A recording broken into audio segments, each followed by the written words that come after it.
Good evening and welcome to Just Roll Sixes. I'm your host, AOS Pete from the internet, and this week I managed to get the introduction done first time, so I'm quite happy with that. So it's a good start to the show. We are recording, we are streaming live, everything seems to be, touch wood, going well so far. I'm delighted this evening to be joined by two international superstars of the AOS scene. If you're on social media, you will definitely know these guys. I'm absolutely, it's fantastic. The power of the internet bringing the wider European scene together on the internet. I mean, it's amazing. Back in the day, this would have been done with postcards, and we'd have sent our moves through the post if we were playing games. You know, I move this forward 6 inches. Would you like to redeploy? Wait 3 weeks. I'll get my postcard back. And no redeploy. Brilliant. Okay, next unit, and away we go. But tonight we are brought together on Twitch, and I'm joined by the fantastic Francesco and the terrific Tom. There we go. We've got some alliteration in there. Good evening, gents. How are you? Good evening, Pete. Thanks for having me. Very good. Thank you. Yeah, doing great. Thanks for having me on. Brilliant. We're going to talk tonight about Age of Sigmar in your respective scenes. It would be rude of us not to talk about AOS Worlds, as we've got a bit of a scoop. The man himself behind the bid for AOS Worlds on the show. So we'll definitely talk about that. And then get your sort of feelings on the new GHB. We're a couple of weeks in now, and it'd be good to see sort of get your thoughts on it. I'll shout out the chat already. We've got the OG Marshy. So we've got Phil Marshall watching us live. Good evening, Phil. Obviously a very experienced player and a friend of... actually, has everyone met Phil? I know everyone knows him. Yeah, so yeah. Yes. Excellent. Again, Age of Sigmar going around the world. If you talk about superstars, Phil is definitely more of a superstar than all of us, probably. I mean, he's definitely played more games today, probably, than any of us have played all month. But yeah. So I like to kick off the show each week by just sort of doing the whole Marvel thing of like, what's your origin story, you know? So I'm going to throw over to you, Francesco, first. So if you could tell us a little bit about how you got into Age of Sigmar and, you know, just what armies you're playing, etc., etc. So just a brief origin story. Yeah, so, I dipped my toes first time in during Fantasy. I think it was end of 6th edition, probably. Dabbled a bit into Wood Elves, which was the army that pleased me visually more than others, but I was way too young to really understand that huge rule book that there was at the time. So it just went by, time went by, and then, we get to 2017, and that's when I realized Age of Sigmar was a thing, because I started getting back into like a bit of role-playing, tabletop role-playing, like D&D and stuff, so getting back into the nerdy aspect of of life. And then, so went back to Wargaming, and then fully went into Sylvanet, because it was the logical transition into Age of Sigmar. And then, played a bunch of Sylvanet for a couple of years, and then, no pun intended, branched off to other armies. Like, I remember buying Nighthaunt when 2nd edition started, and then I remember going on to Slanesh, because it was my favorite Chaos army, and then like Cities of Sigmar, because it reminded me of fantasy, and then also Beasts of Chaos lately. So these are my main armies at the moment. And then started going to tournaments really quick in Italy, helped grow the scene, which is way healthier than it was before, especially compared to fantasy years where stuff were really messed up. And so I had the chance of going internationally with the team, so I really can't complain about this escalation, I would say. So really excited to be part of this community, which really feels like a worldwide community more than a local one. Brilliant, fantastic. It's bizarre when people sort of say like, oh yeah, I got into Age of Sigmar 2017 and stuff, and then someone tweeted the other day like it's 8 years old now or something, since it came out. And I mean, I got into it in 2019. I still feel like that was just yesterday because of COVID and everything else. So I'm like, how's this game like 8 years old? Like, you know, that's bonkers. But yeah, so good range of armies there. So we'll get some takes on that shortly. So Tom, what's your origin story then? If Francesco's going to be the hero of the story with his Sylvaneth, are you going to be the villain with something much filthier? Yeah, I could be. Yeah, my journey. I used to play Magic the Gathering very competitively. Then when I went to university, I stopped playing. And a couple of years ago, I moved to a new city in the Netherlands, and I didn't really know anybody here. So I thought, maybe I should pick up a hobby again, get to know some people. So, and I remembered that at the events where I used to play Magic, there was also Warhammer played, fantasy back in the day. So I was like, oh yeah, I always really liked the Beastmen when I saw them, in the old days. So I was like, I went online and I'm like, oh, that doesn't exist anymore, because that was only 3 years ago. I started Warhammer 3 years ago. Right. Around 3 years ago. So, that doesn't exist anymore. It's Beast of Chaos now. Okay. Well, I don't know anybody to play with. So I looked at a local Facebook group to see if anyone could give me an intro game. And there was this local guy, and he gave me an intro game, and I was sold. So got Beast of Chaos. That was my first army. And yeah, being the villain, I play core now. So yeah, I guess Definitely the villain of the story, yeah. yeah, exactly. I played slaves for the past 18 months. So, but I shouldn't say this if Phil's in the chat, but the new book kind of disappointed me. It was very boring, so I decided to sell it in the end, and now I'm on the corn train, and I've been enjoying it very much, painting and playing as well. Very fun army, big toolbox. So especially compared to the slaves book, last book, and this book as well. So yeah, that's kind of it. So started 3 years ago. There weren't any tournaments here, only like once per year. So I thought, if there's not any tournaments, maybe I should try to host some myself. Yeah, now here we are. I mean, that's huge. It's like you go from Yeah. there's no real tournaments here to we'll have the biggest tournament in the world here, Yeah. 2 years in a row. Yeah. I mean, yeah, that's reaching. I love it. I love the ambition and stuff. So, I mean, it's very rare that I sort of talk to people who sort of played less time than me. So you're 3 years. So I've got like Yeah. just a little bit longer on you, which is amazing. Are you? So Tom, are you a one army person? So do you just have the one army now, or are you still? No, most of the time I have two, and I'm branching into a third. Like that's kind of what I do. But the third one's always like, I finish it halfway, and then I just give up on a project, and like, oh, that's another fun project, and I sell something off, and I buy something new. But with core now, I've been sticking to it for a while now. And actually, starting in a couple of weeks, we're starting up our the first content for a bed rep channel. So cool. I won't be able to be a one army guy, because yeah, we're gonna have to play multiple armies on the channel. But yeah, I try to. My philosophy is, if you really want to get good, you play one army or even maybe one list for like a very long period of time, and tweak that and work with that, and not just jump around constantly. So if talking about tournaments, when I go to tournaments myself, I mostly play the same army for a season.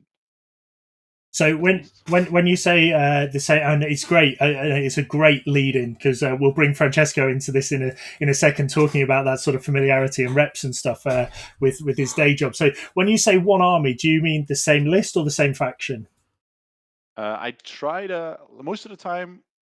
Oh, this is gonna sound very arrogant, but most of the time when I start a new book, I write my first list, and it doesn't really change. The first 70%, 80% doesn't really change for the rest of the season. I mostly kind of nail what I like from the book. It's not necessarily maybe the best list, but it's like the list that fits my playstyle best. So I'd say like the first 1600 points or so, they don't change during the season, and the rest I just tweak depending on what happens in the meta, or um, what event I'm going to. For example, in the Netherlands, there's a very different meta from, for example, if you play World Singles, or if you go to maybe a different country. Yeah. So that could change, but the core stays the same. I've got, so you talk about abandoned projects and stuff. Behind me are plenty of really useful boxes, and in there is an abandoned Nurgle army, which I've never got on the table. I literally sort of my other half got me a box for Christmas. I started building it. I added I was like, okay, I've got a starter box. Let's just get everything. Never saw the table because something else took my fancy. I've got a Nighthaunt army up there as well, which is it's in one game. So I get that. But again, similar to what you were talking about, I guess my best results and what a lot of people in the UK knew me for was ogres. So I played ogres for probably 8 months. And I was getting 4-1s. I was doing really well. And then I just stopped. And since then, I've really struggled. I've played 4, maybe 5, maybe even 6 different factions since last summer when that next GHB kicked in. And I struggle. I absolutely struggle. So, Francesco, why do I struggle when I'm jumping from army to army? And why is Tom doing so much better sticking with his one army? Well, it's a very good question. I was thinking about it. And, Phil has a point in the chat, obviously, about reps, and he knows all about it. But it's funny because, what happened to me this year was the exact opposite, because I had my Night Hunt since when second edition launched, basically, and I bought them just because I remember from my old club, people were like, "Yeah, it's a cool army, I'm gonna buy it." Blah blah blah. Like 7 or 8 people were like that, and then actually nobody even finished the army. So I was like, "These models look too good. Like, let me buy them and show people how it is to field the Night Hunt army." But then it was like until probably start of this year, I had like 10 games maybe over time. And then, well, with the past GHB, they looked like a good army to me, and then I stuck to them for the whole season, like from January on to, basically the last Game of Worlds.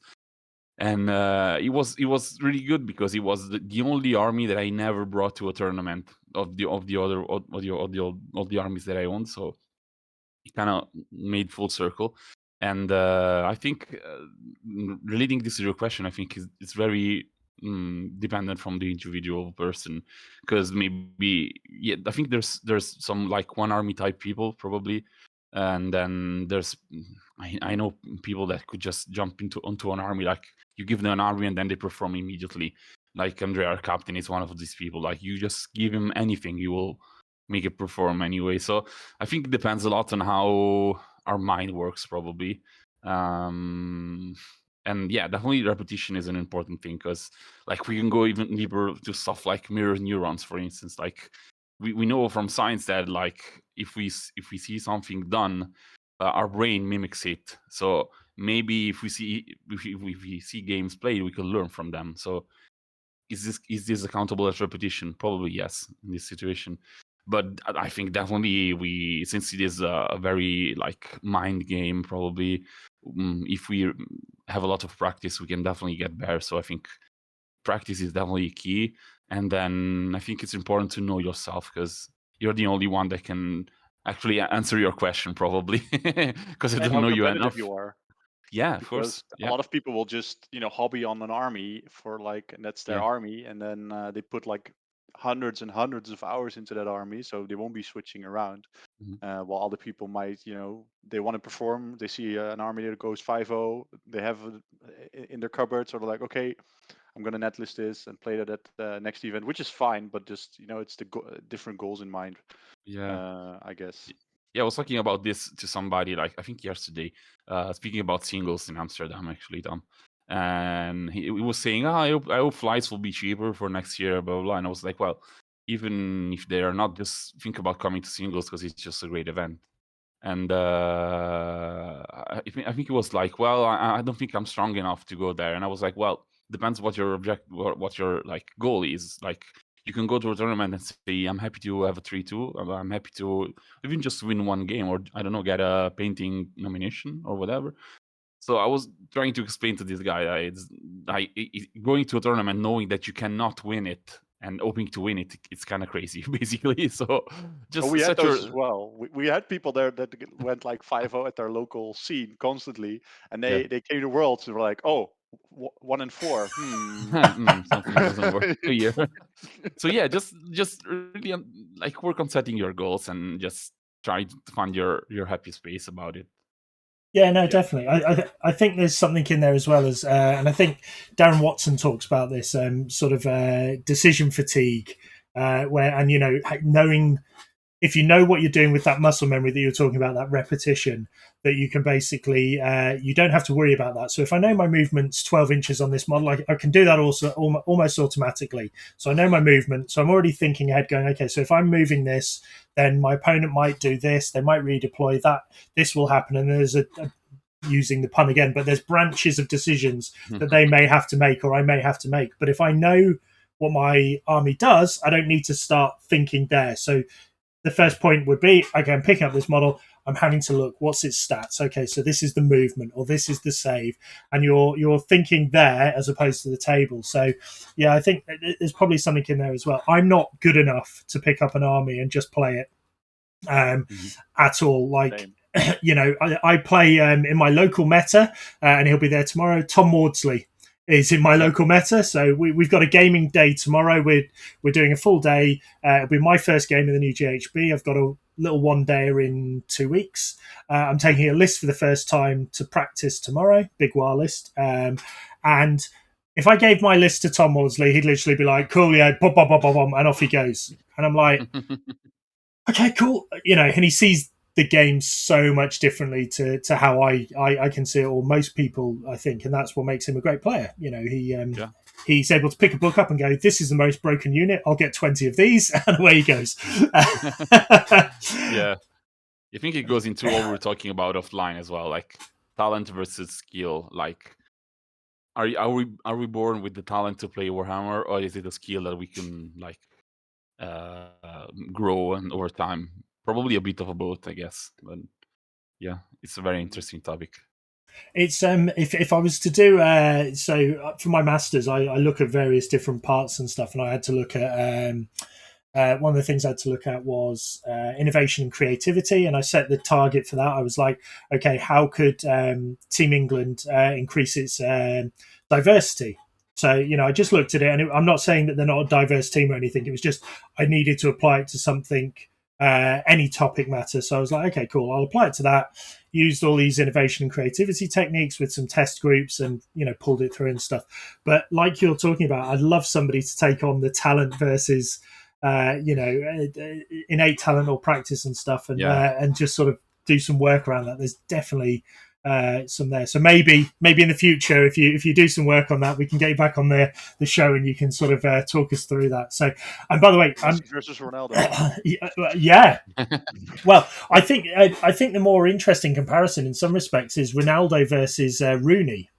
Because, you know, if you look at their two careers and where they were at that sort of age range, Ronaldo absolutely put the effort in. Rooney had the talent, but didn't put the same level of effort in. And, you know, Rooney's, if you see a picture of Rooney now, like he's a chunky chap, you know, and I carry a few extra pounds, but he's a chunky chap and he's, you know, he's coaching and stuff. He's still in his early 30s or mid 30s. And then you've got, you know, Ronaldo off doing his thing still on the pitch and Messi still doing their thing as well. So, yeah, it's an interesting one, but yeah. But I don't think I explained why I've thrown over to you for the psychology. What do you do for your day job, Francesco? Well, I'm a psychologist. And there we go. So that was the link.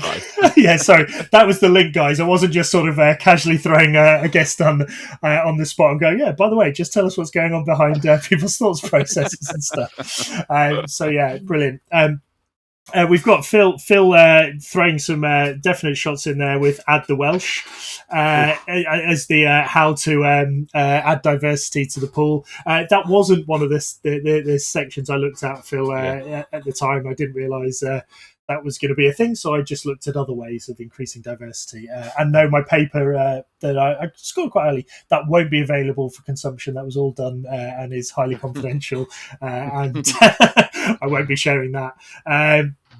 So, okay, let's pull it back on topic then. So, you're both quite keen gamers within your respective scenes, and you're both sort of well known in the social circle as well. So, I'm going to throw over to you, Tom, and I'm going to sort of say, so what is the scene like in the Netherlands? You know, what's going on over there? What should people be aware of? You know, we often sort of see international scenes just from the point of view of like around sort of Six Nations time, around Worlds time, when people start seeing the social media accounts come to life. And there was some brilliant stuff last year leading up to Worlds with the banter. It was top tier banter from Spain, and then other countries followed. But there's often this sort of bit where people don't necessarily look to that wider scene and stuff. So it'd be really good to get an understanding of what's going on in the sort of national scenes there. So throwing over to you, to Tom, you know, let's start talking. I might throw some questions in and stuff, but what's going on in the Netherlands? Yeah, right. Well, here the community is like very rapidly growing. I spoke earlier. I said earlier that I started about 3 years ago, and we had like one tournament per year, and it was like 28 people, of which a couple were not even from the Netherlands, like Belgium's. We had Owen and Benjamin Sava come by sometimes for the once per year. And right now, I have a team event in about little over a month, like 6 weeks, which is about 80 people.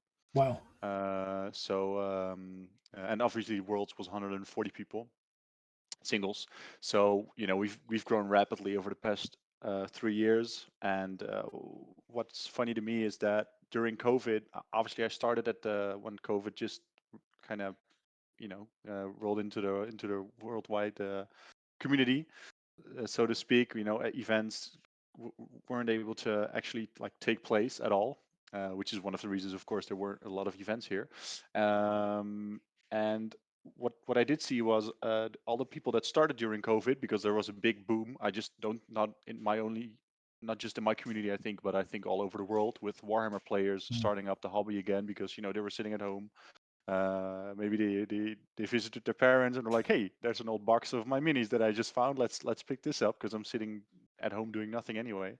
And what also grew rapidly was the TTS community.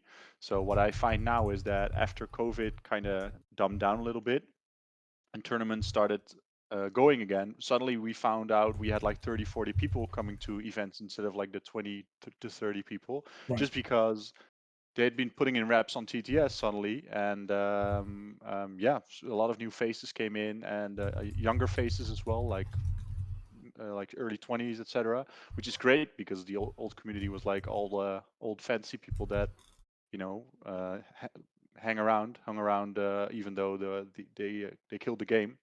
Um, yeah, so it's a more modern group of players, let's say.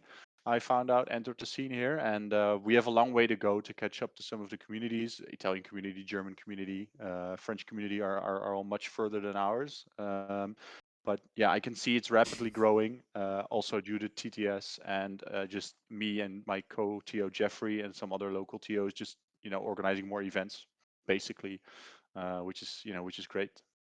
Brilliant. So you've got a teams event coming up. You've held Worlds. How often would you say that you sort of hold tournaments in general in a calendar year? What would be a good number? Right. I have a format. I have like a personal format where about 4 to 6 times a year I invite the 18 most competitive players together with me and Jeffrey to play at an event. So that's 4 to 6 times a year. Then I'm not going to count Worlds, obviously, because I don't get it in my own country every year. But I do host. I am Yet. still the head ref. Sure, I'm still the head ref. So I do organize it every year, but just not at in my local community normally. Then I have a Masters GT, a Teams GT, a doubles, and one casual tournament. So I'd say around 10 to 12 a year, something like that, with 10 of them being really competitive, and a doubles and like a casual 1 or 2 dayer, depending on what I'm in the mood for, let's say. So would you say that? So are you driving most of the sort of organisation for these events? Do you share it out? I know obviously you talk about Jeffrey. You mentioned Jeffrey Yeah. there, but is it sort of the two of you drive your scene there in terms of the competitive nature? The competitive part, yes. We have, for example, a different event format called Bloodstorm and another small one-dayer event format, but they mostly focus on more like the casual crowd. It's just like come and play and have fun, which is totally fine. But Jeff and me have really been trying to push the competitive part of our community, and yeah, we've been able to make it grow very fast. Our team event last year had a lot of Worlds teams. This year we have a couple of Worlds teams coming again. The Masters had players from all over. Yeah, last year Masters was won by Stephen Follows, for example. Yeah, I'd say for like the really competitive part, that's also why we started the new format. We really wanted to have people play 5 very competitive games, and with the format we started, like every round is like round 4 or 5 of a GT, because you're playing like the top 18 of the country. Yeah. So that really drove up and chess clocks are in play, etc. So that really like drives up it's not for everyone. 27 minutes before we heard chess clocks mentioned. 27 minutes. No. yeah. Sorry about that, guys. No. It's absolutely fine. It's Twitter explodes. I should say. Yeah. But yeah, so with the new format really drives the competitive crowd here, and but the funny part is, I think Francesco can say the same. When the events are that competitive, the vibe is actually more relaxed because everyone is there. They have the same mindset. Nobody's gonna gotcha someone else because there's not like the local casual guy who just painted up his 2,000 points playing against the guy who's there for the 4150 and who's going to get gotcha. It's just everyone's on the same mindset, on the same level, and there to become a better player. So that's been tremendous and an eye opener for me, because the first time I went to Worlds last year, I was kind of afraid it would be like the win at all costs vibe, and it's not like that at all. It's interesting. I had I had Nathan and Nathan Watson and Darren. Nathan, what is it? Nathan Watson? Yeah. Wow. Yeah. I had the two. Yeah, Nathan and Darren, both Watsons. Did you ask them if they're related by any way? No. It's just I've never put the connection. I had them both on the show, but I never connected the fact they've both got the same last name because I just know them as Nathan and Darren. But I had them both on the show several weeks ago, and we were talking about the competitive scene, and they also honed in on that fact that they said actually playing in top tier competitive events is actually more relaxing for them because they're not having to sort of worry about that point of that you're talking about where people might not know their rules, or they're having to sort of check that they're not doing something incorrect or so on. And it's as someone who I've not played at Worlds level, I've played Yet. Game yet, true, yet. You were close. I know. I was so close.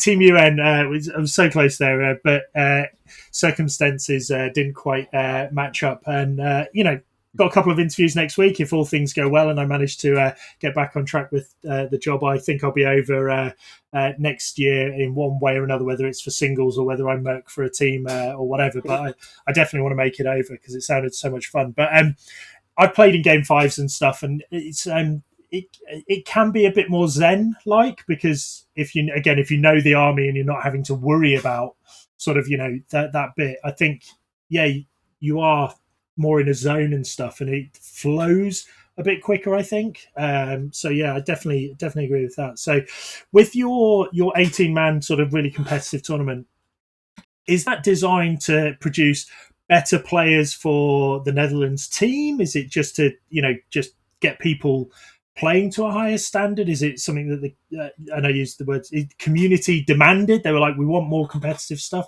How did it come about? Because I saw you tweeting about it the other day, because I think you had one last week or the week before. Yeah.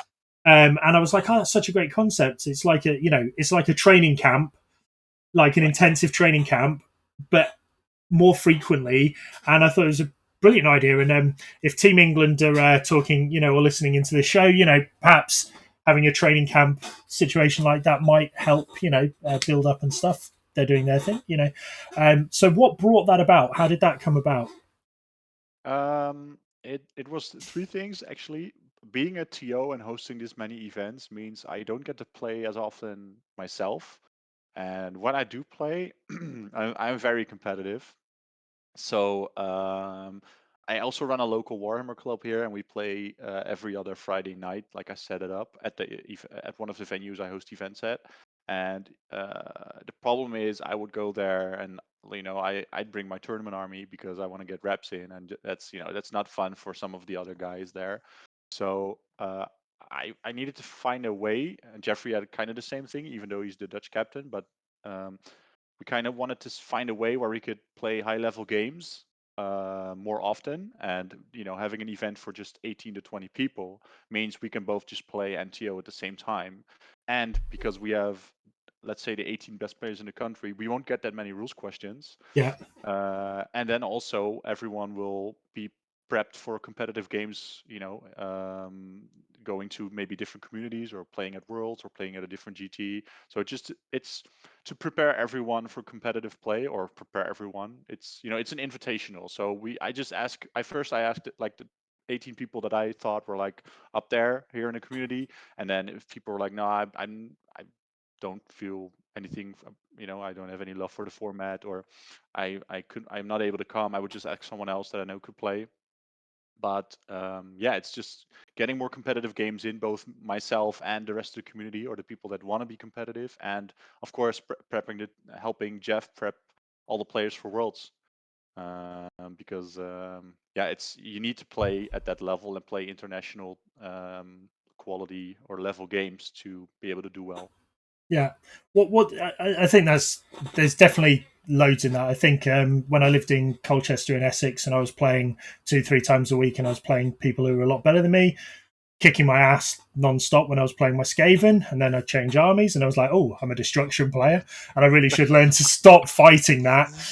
And it was like a switch, flicked. And the first tournament I went to today, I was like 4-1 with them, and I was like, this is great. But it was having my ass kicked constantly and playing those high level games. And then now I play very little outside of a tournament, and again, taking a new army, I'm like learning it on the spot.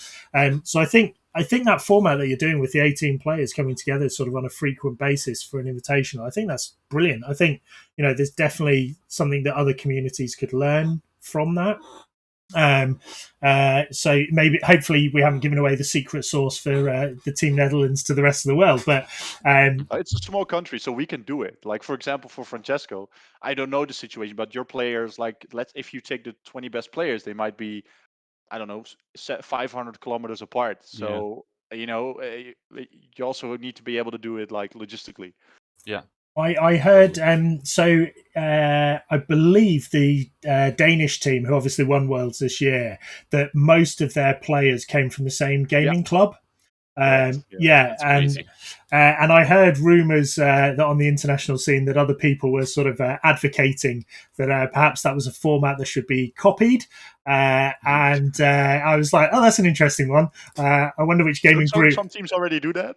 Well, yeah, but it was an interesting one that it was like, oh, let's just use a team here. And I was thinking, okay, that's quite an interesting one there. Not sure it would maybe work everywhere, but yeah. So I mean, just going back to your rankings and your masters that you run and stuff, because the UK or England, should I say, doesn't look like it's doing a masters this year because it's just not been organised. The season's over. We've moved on.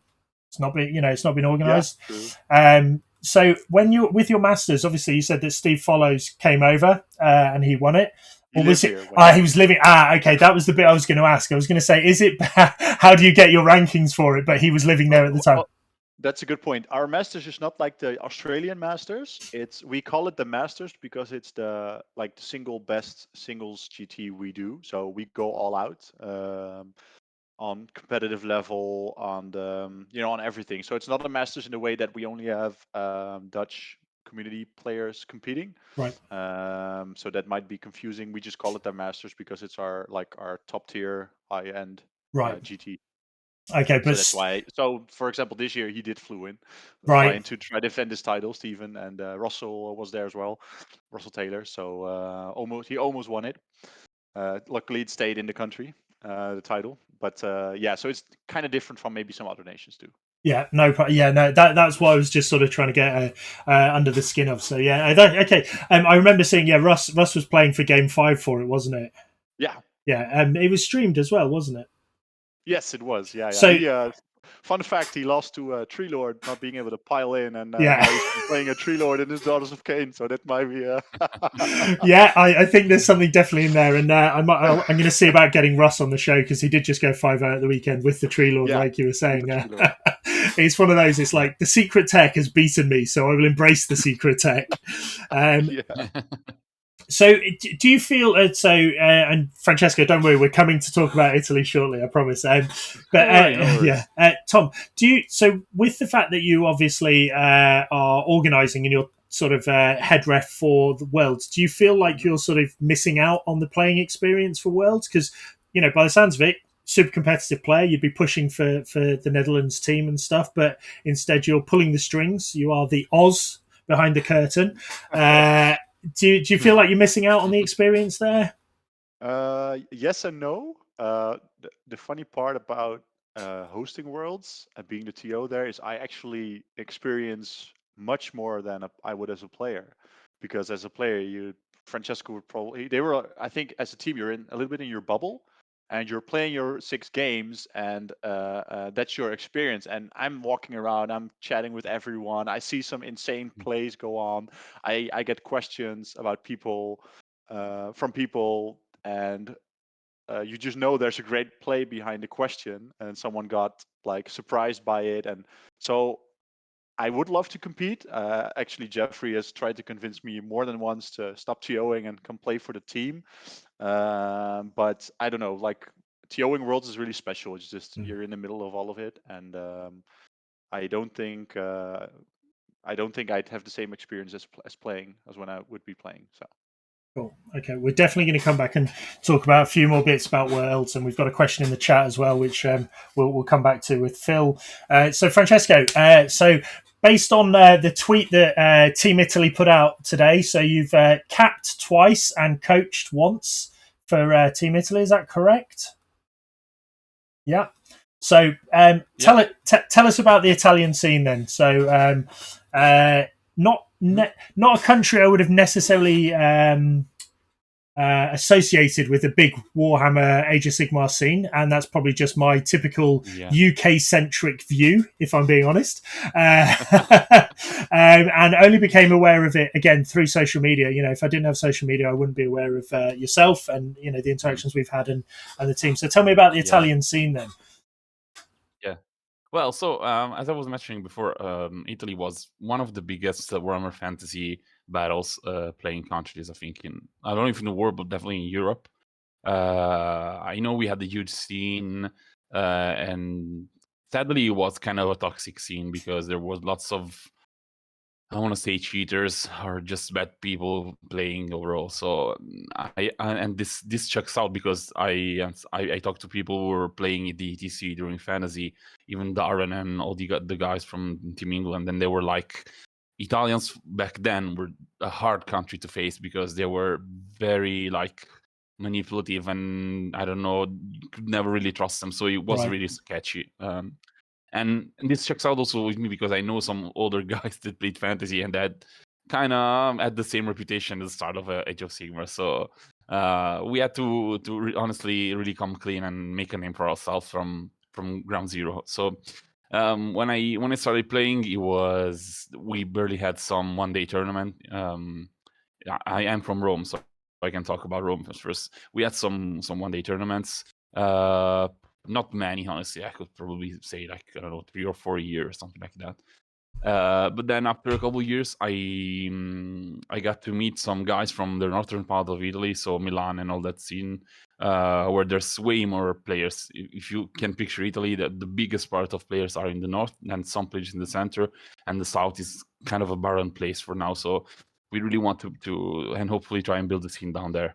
And then I meet those guys, and then I got informed that there's like a competitive circuit we have here, like a league, a yearly league that we have, which is called Lega Chaos, where Chaos is like stands for Championship of Age of Sigmar, which is kind of smart after all, I think. And then I got involved with that because I was really excited about growing the scene. I didn't come up with the name, but I think it's really still kind of more on the cool side than on the cheesy side, probably. So yeah, I got to meet those guys because I went to my first 2-day tournament in Milan, which was really cool. And then we honestly just pushed the game a lot. We started having, I think the first 2-day event we had was probably in 2018 or 2019, probably 2019, I think. So the scene was starting to grow. We at first we had, I think, only 2-day events in the year, and now I think we have 4 singles 2-day events, and then for the moment I think 2 teams 2-day events, which is huge, honestly, and then a gazillion of 1-day events. And this league we have is really key, I think, because we came together from all different parts of the country, and we still do. This year I got elected as president, so I'm happily trying to lead the way with all the other guys, with other guys self, because I wouldn't be able to do it myself. And I think one key thing was we all decided to come up with a single pack to use in every single tournament. Okay. And that's something we still do to this year.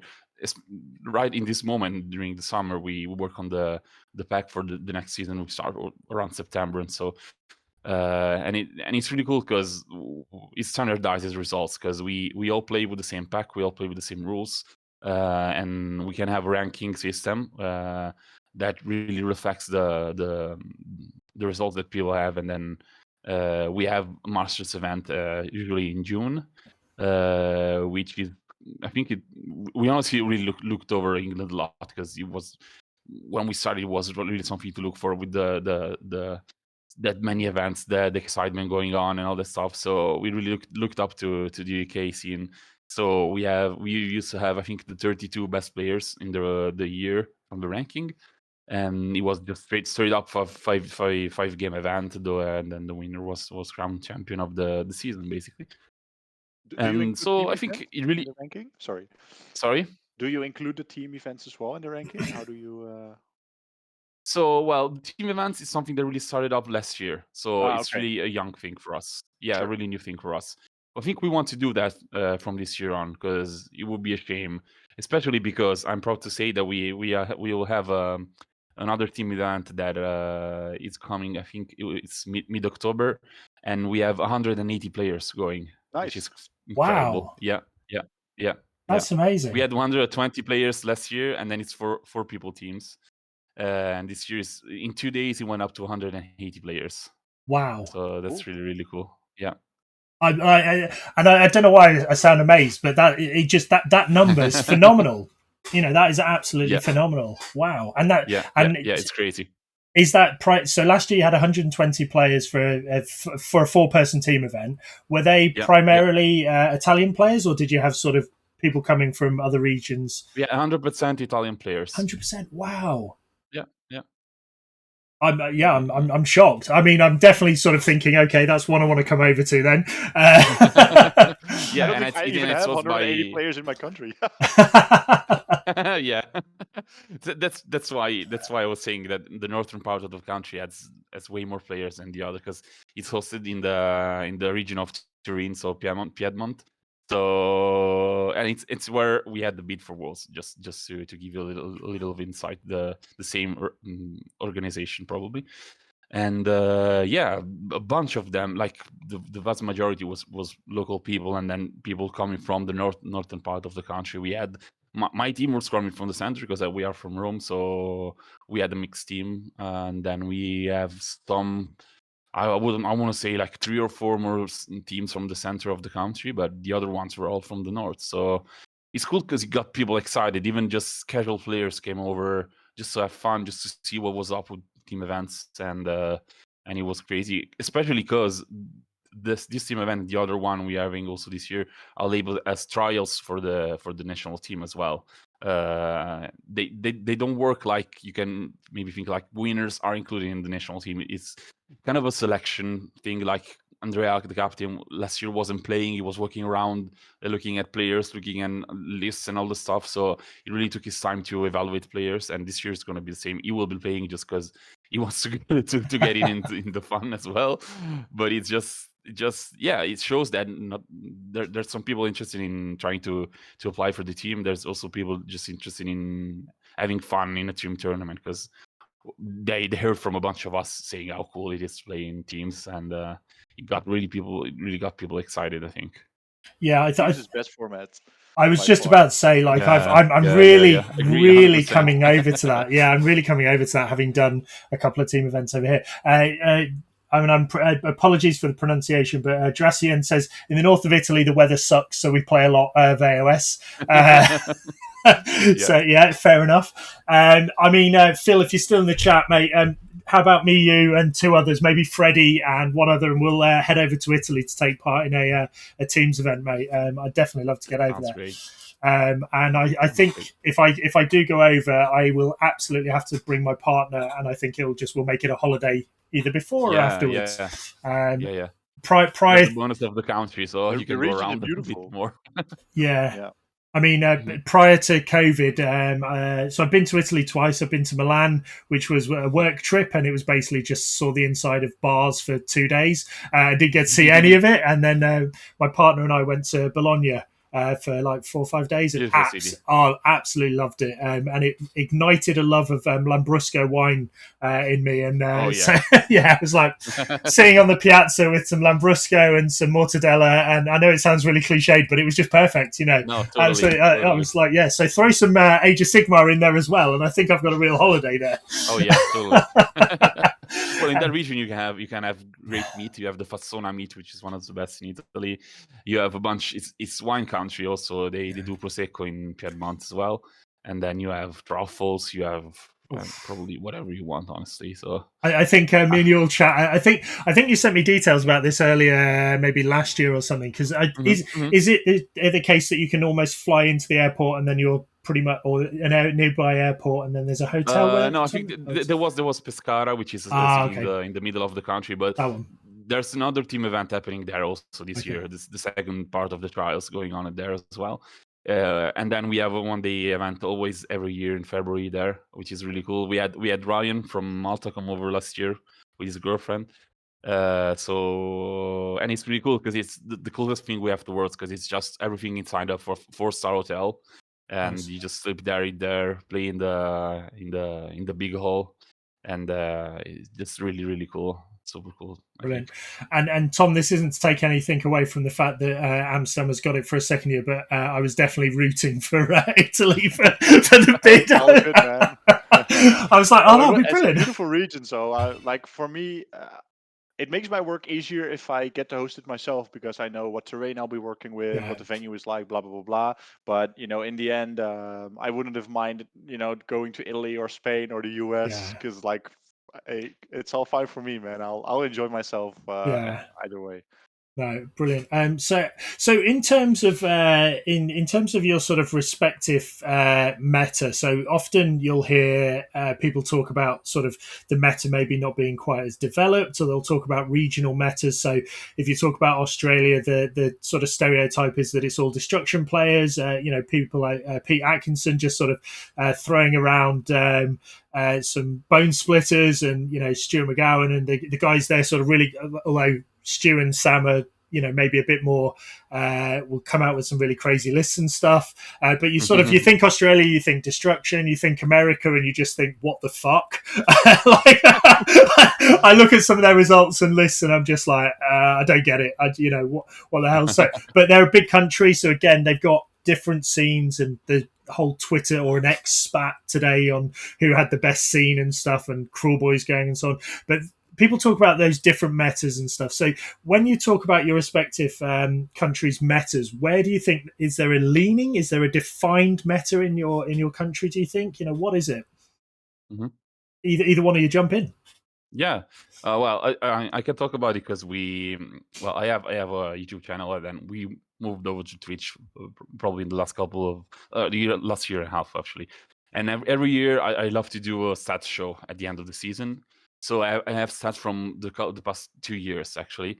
So I can talk a bit about that, and it's fun because, well, Stormcast is a huge army, still very popular.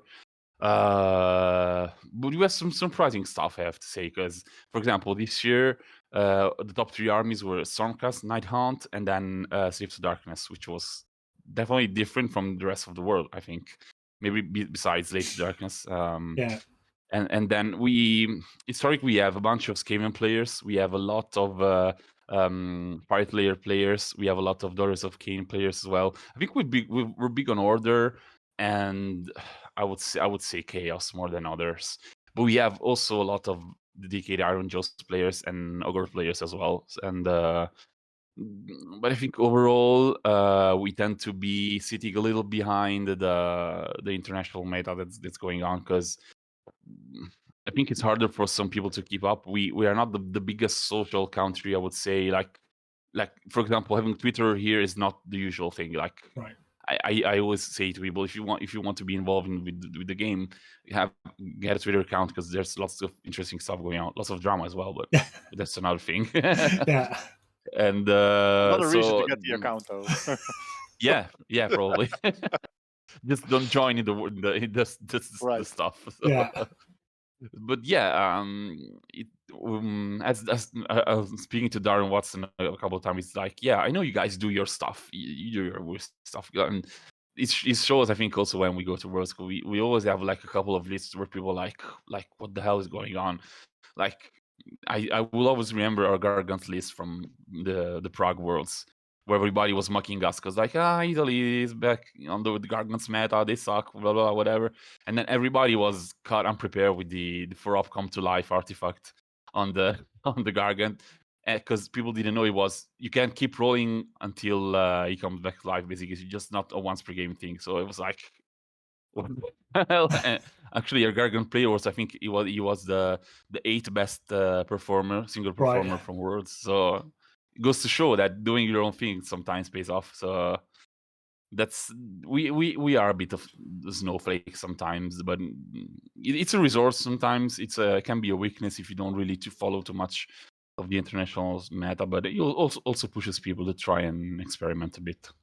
Yeah, no, definitely. I think there's an element again where we're sort of maybe a bit again UK centric in the sense that we're like, these metas, they're not quite as developed, and yet we have more access to the models than most countries because and probably more so now with sort of it being exported, and there's still times where we can't get hold of stuff, so the meta sort of drags for us. And currently we're seeing loads of stuff out of stock on the GW website and stuff, but we still have a huge second-hand market that we can tap into and stuff. Yeah. And there's probably someone's army you can borrow and stuff, and we just sort of go like, we're so far ahead and stuff, and then probably don't take into account that if it's pretty crap here to get hold of some stuff, it's much worse or much more expensive elsewhere. So you were talking about that resource thing, and it just made me think that actually consideration might come into that. One last thing I want to say is just that I also get sometimes people saying like for example, Rob as well from the Answer Games, say like, I don't know what's going on in Italy. It's hard to know what's going on, blah blah blah. Like, yes, we are on Best Coast Ratings now. You can check out our results, but also if you don't want, don't pay attention, and you will be surprised at Worlds again. So, you don't want to pay attention. Okay, just be aware that you can be surprised sometimes. Yeah, and that plays to your favor, absolutely. If everyone's just running the same cookie cutter list and stuff, and then someone comes with something that's a bit of a curveball and no one's practiced to get it, that helps you guys out, absolutely.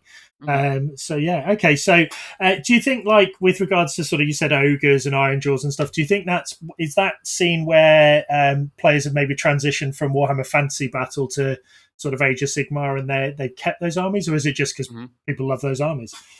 I think that's because they are very well, some of the cheapest armies probably, and some of the most accessible ones as well, and some of the most linear ones from a big perspective. I think just because you just go on and smash the opponent basically.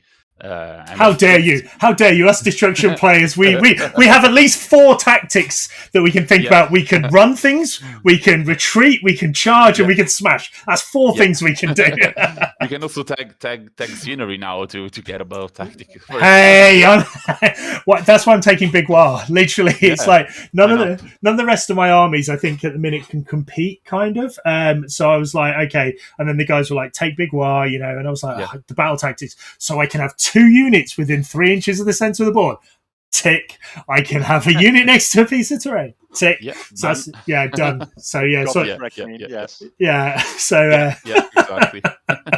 So going back to your question, I think that's because they are very available armies, easy to play in a casual way, also a bit in a competitive way, but it goes, I think something that's very telling is that we found out last year that Iron Jaws was probably one of the most played armies in the country, right? But it's also one of the armies that made the less they made podiums the less. So it was an army going probably a lot like 2-3, 3-2, maybe some 4-1s, but they never won a tournament, right? Never went 5-0, hardly went 4-1. So I think it shows that they have a big player base, probably a lot of casual players as well, that bringing down the average probably result. And then I think that's mostly the reason why. Okay, cool.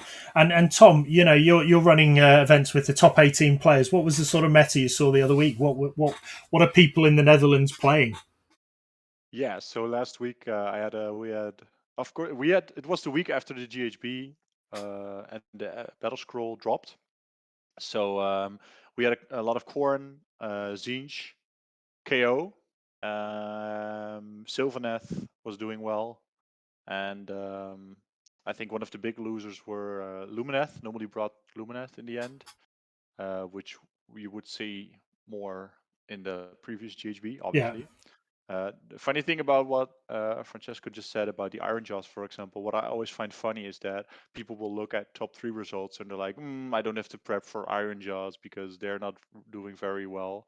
And then you're not seeing the fact that, for example, 10% of the meta is actually bringing Iron Jaws, but they're just not doing well. But they're still like gatekeeping you maybe from getting the 5-0 because if you can't handle them, you're still going to lose the game, that particular game. So what's funny about the meta is you can't really say if it's developed somewhere or not, because the worldwide meta doesn't really mean anything.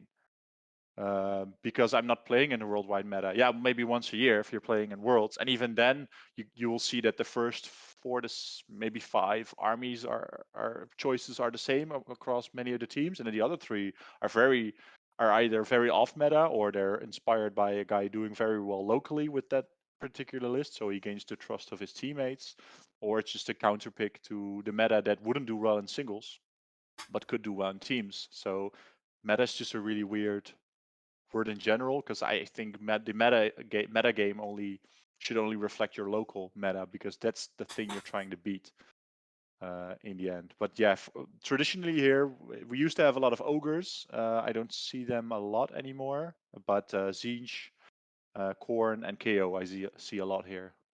It's interesting because you were talking about people who sort of smash 5-0 at their local scene at the start of the show and then go to world singles and then they're like going 1-4 and stuff. And so, your local meta can absolutely define what you're trying to do and what you're playing against. And then you go out to, even go 40 miles up the road and play in a different tournament against some different people, and all of a sudden you're exposed to new armies. I was thinking before, I don't think since the new book dropped that I've played Slanesh in a tournament yet. I don't, but they're still out there. They're still playing. I've not played against Zinch a single game since the new book came out. I haven't played against Zinch, but it's there, and it's odds are that really, and I'll probably no doubt run into it loads. And I'm deliberately playing a practice game tomorrow against a friend who's running a Zinch army because I'm like, I haven't played against them.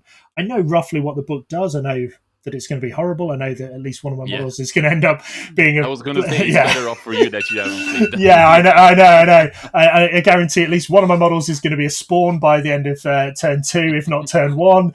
So I need to do some spacing. But it forces you to try and sort of think about things differently. But I think it's always interesting, I think, to hear what people are playing against, and sort of, I like to think who. And who, yeah. Like I had 2 people that played against Phil at Worlds and lost. I think it was one I was against Phil, and anyway, they played against slaves locally like 10 times, won all 10 games. So they were like, "Oh, that's a green," and then they lost. Yeah. And I was like, "Yeah, but you're playing against Phil. You're not playing against the local guy who's not even on your Worlds team." So that's also like, you could be brainwashed thinking something is a good matchup just because the guy piloting it either is not maybe good enough or playing a very different variation of a list.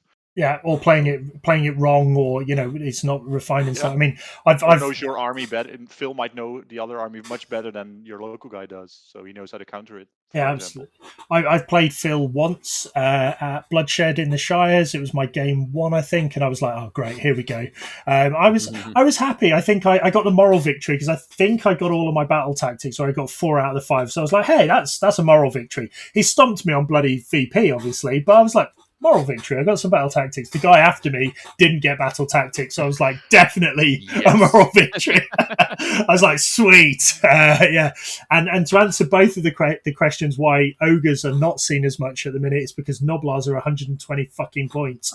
Stick them down, man. Stick them down. But isn't it? So you both follow meta, and you both follow tournaments, and you both play and stuff.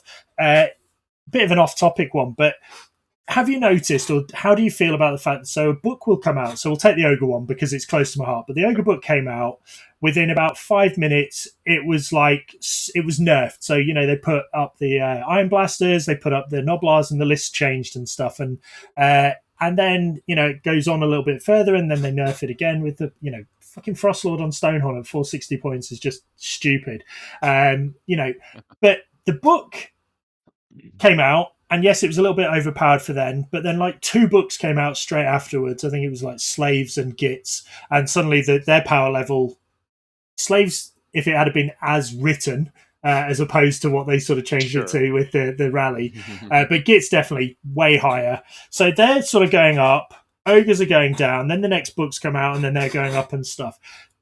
Do you think that GW just has a tendency to overreact sometimes and just nerf straight out the bat, not thinking, hang on, we've got a book coming out in a month that's just going to stomp all over this if we change it?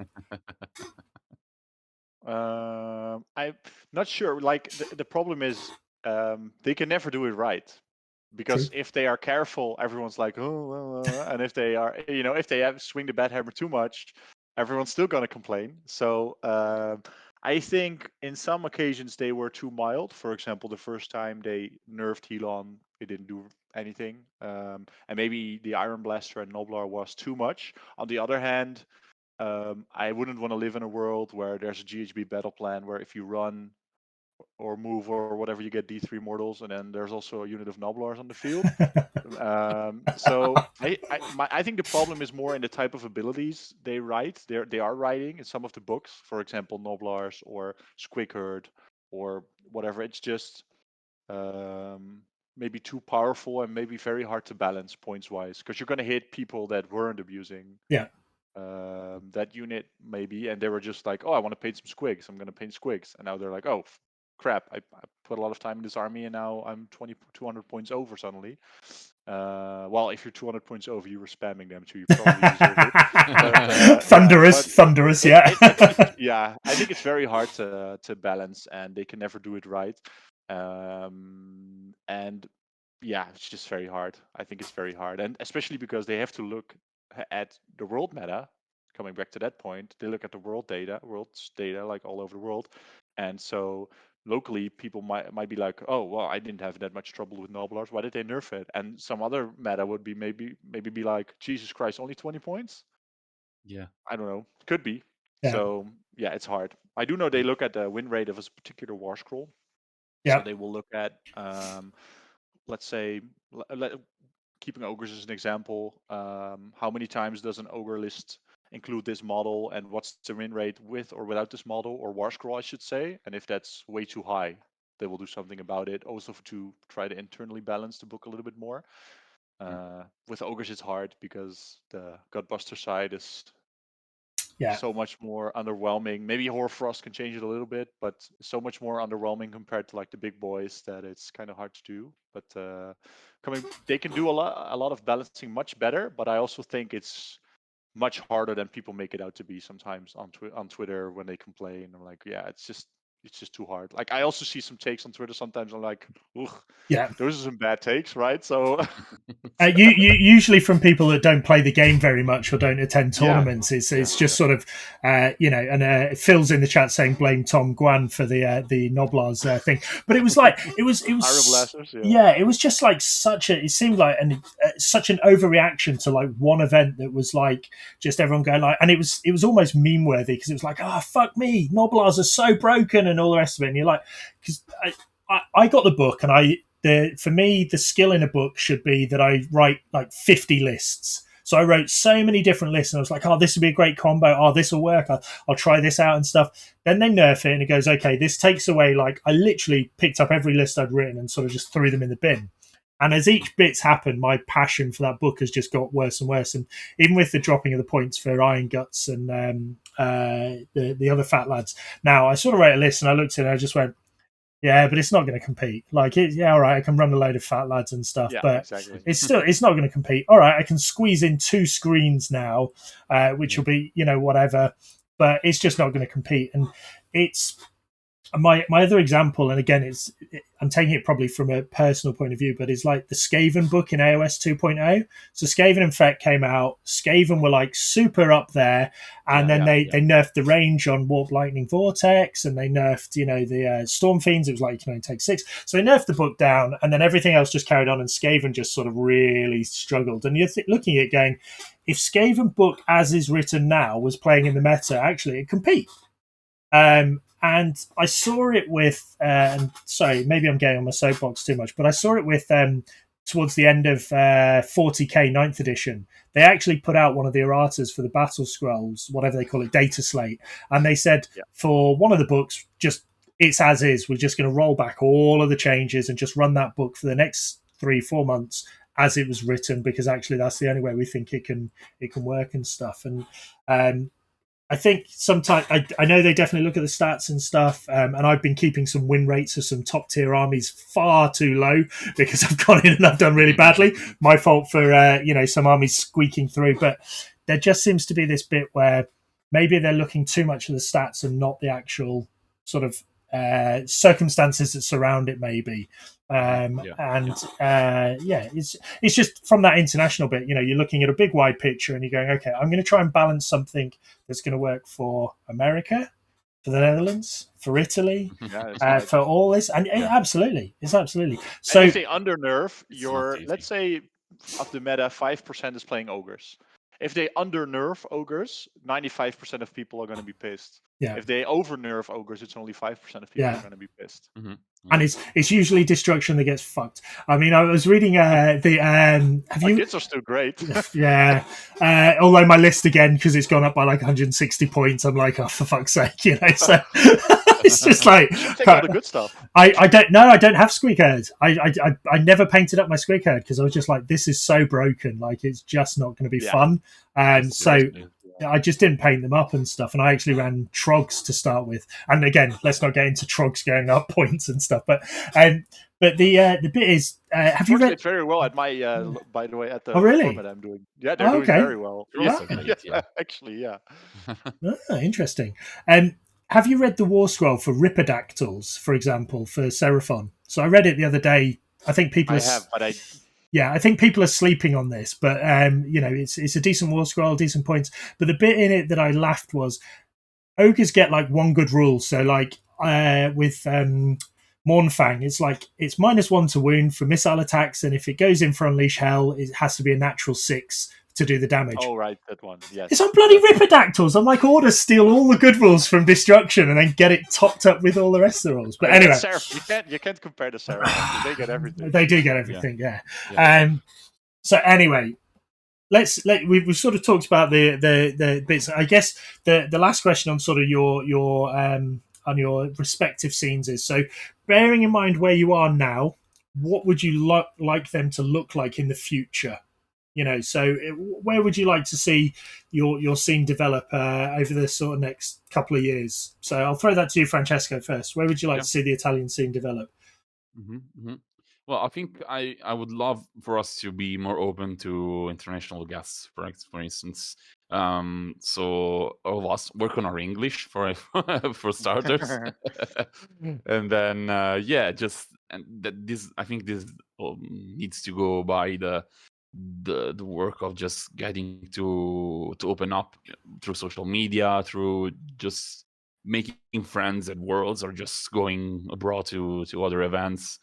And just about what I was talking earlier, I think we need to get a little bit more known in general, because I think we are players living in a cool country, especially for tourists. So that's a bonus. So why not make it more interesting for AOS players in general? So be more international, I think, is an important goal as well. And then be more technological too, because we need to stream more games, and that's a very important, I think, part of getting more recognition in general. And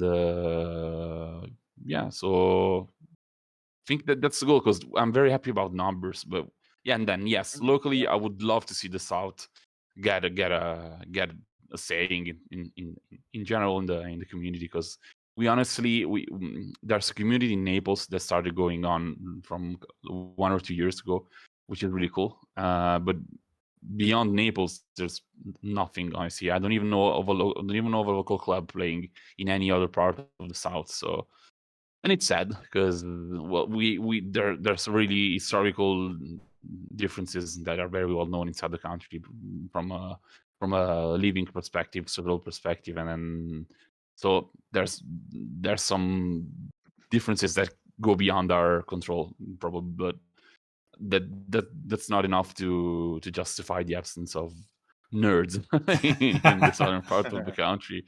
So like, why not have a cool tournament in Sicily and I don't know, go see the Etna, or I don't know, go to the beach and eat some raw shrimps from Mazzara del Vallo or whatever. It's a beautiful place, the south of Italy. So we need to grow the community there. I wonder. I wonder if there's an opportunity. So part of my background, I used to work in student unions. So I used to work in universities and big society setups and stuff. And in all of the universities I've worked at, none of them had like a wargaming society and stuff. And I wonder whether that's a model that if you've got links with students who live in an area, and they're playing, encouraging them to try and set up like a university scene to grow it. So so on Wednesdays here in the UK, sports teams and societies get like Wednesday afternoons off from lectures. Oh, cool. And I've always thought to myself, like, and this will be where somebody from GW like gets sent this clip and they fucking steal the idea. I know they do university clubs and they do school clubs, but like there could be a competitive university scene, because if the rugby club is driving up the road to play against a team up the road, then there's space on that coach to take 5 nerds who could go and play against 5 nerds at another university and stuff. And I wonder whether there's some scope there. Anyway, it's just an idea for maybe it's really good. It's really good. Regarding us, I think there's a big problem regarding resources, because like university level tuition, yes, it's fine on a professional level. It's very good actually in some situations. But like infrastructures that go beyond just lectures and stuff, it's just you have housings, you have some libraries, some like sports clubs probably that you can go to. I don't want to say for free, or maybe with big discounts if you're a student from a certain university.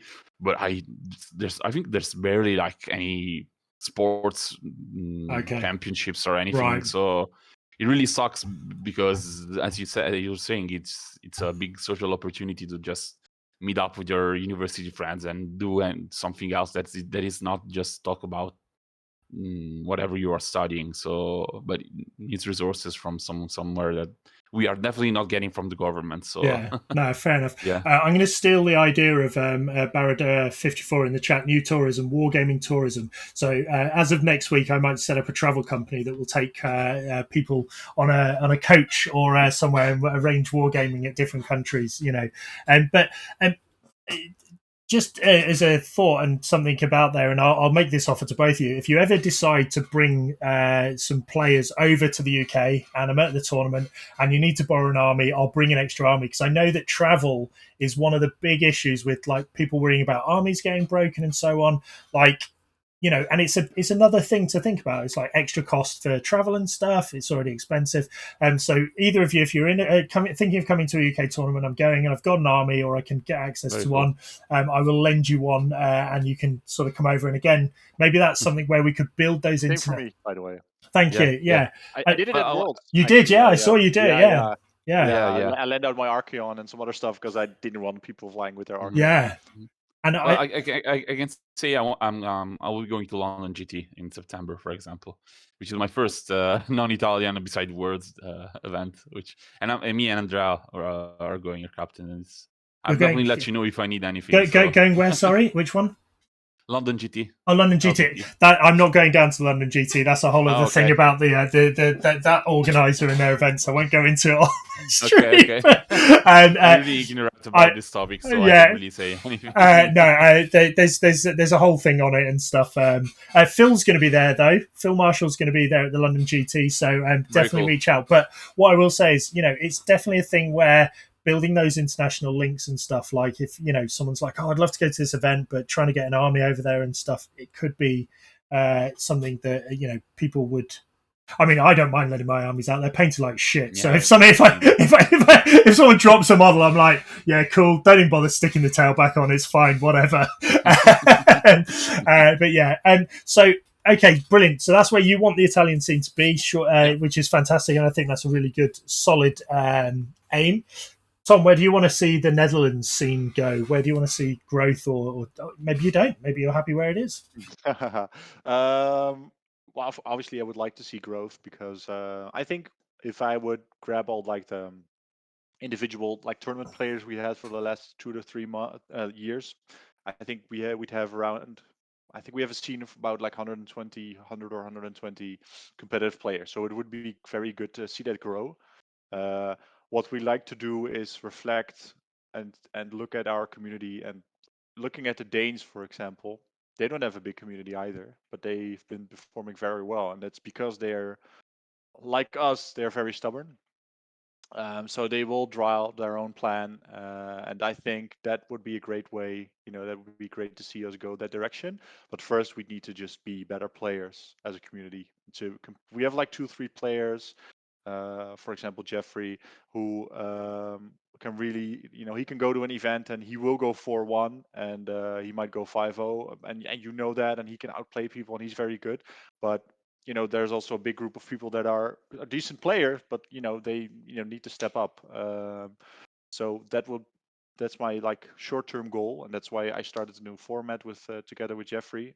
So that will be a great way, and I think, for example, like Francesco said, being more known to the outside world could also be a goal. For example, with the Bad Rep channel we're doing, having guests on, getting people to know other people.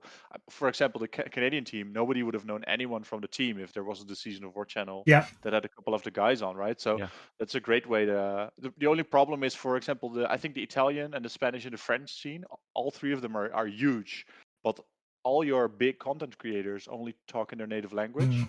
So that's, for example, could be a goal for them to maybe get some English content out there, because that's a great way to get people. Because the production value and the following is very high, but it's just for international crowds. You won't be able to follow any of it because it's in Italian or Spanish or French.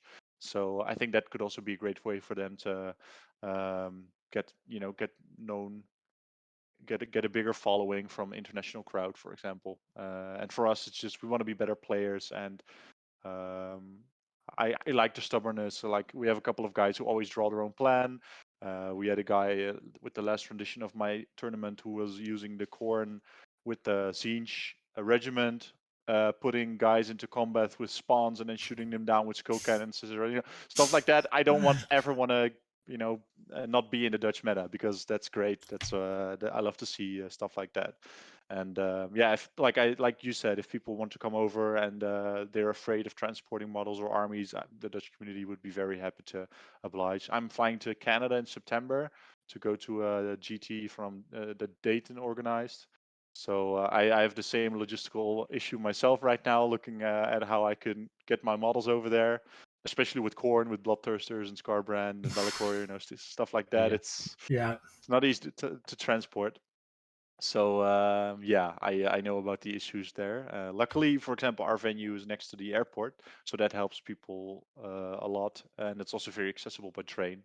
So I think that way we can be very welcoming to international players. You don't have to fly in and then take a train and maybe even a bus, and then in a country you've maybe never been to before. So I think all those things really help.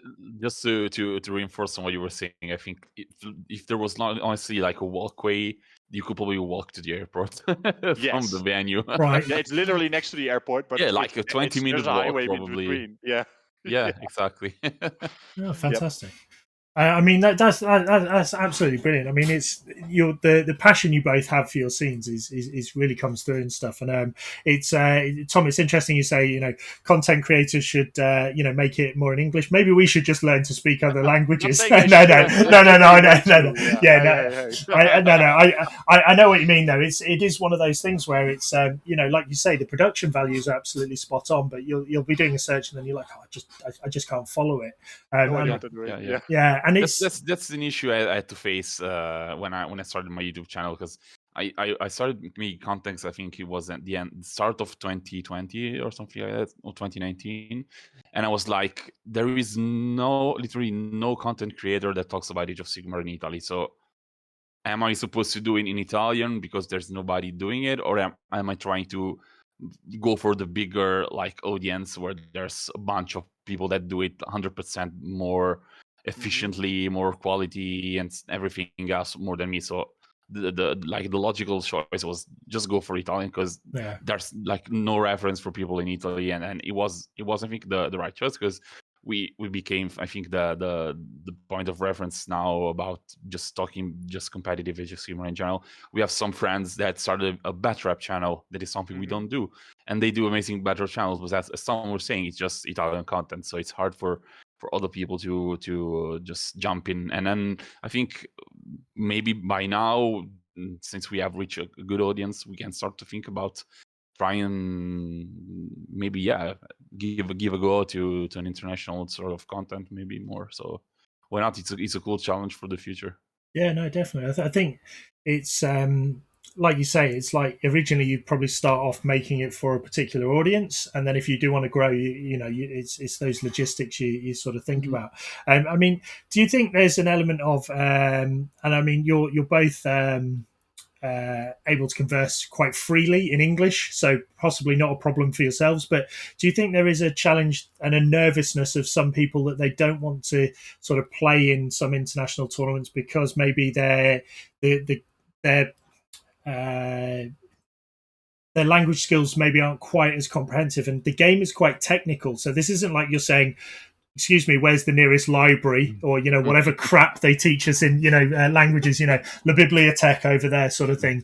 And that's me stereotyping English language teaching, not other countries, before anyone jumps on me. But do you think there is a nervousness there because you're trying to converse and sort of, we talk about playing to intent a lot and trying to say to somebody, look, this is this rule interaction. I've heard of examples where the battle tomes have had mistranslations which affect how a rule works. So do you think there is some do you think there's a nervousness there, and that some people perhaps won't sort of travel because they're maybe sort of worried about that sort of thing, or do you not think it's an issue? Oh, definitely. I'm pretty sure. I can say the Dutch community, somehow the Dutch and the Danes as well are very, very they're very I think 80% of the Dutch, like even the inhabitants, can speak English, and definitely the community. But I think, and I don't want to generalize, but I think maybe for the Italian or some of the French community, there are definitely players that are very that are less fluent in English, and that's just because maybe that wasn't a part of their preschool education or stuff like that we already have.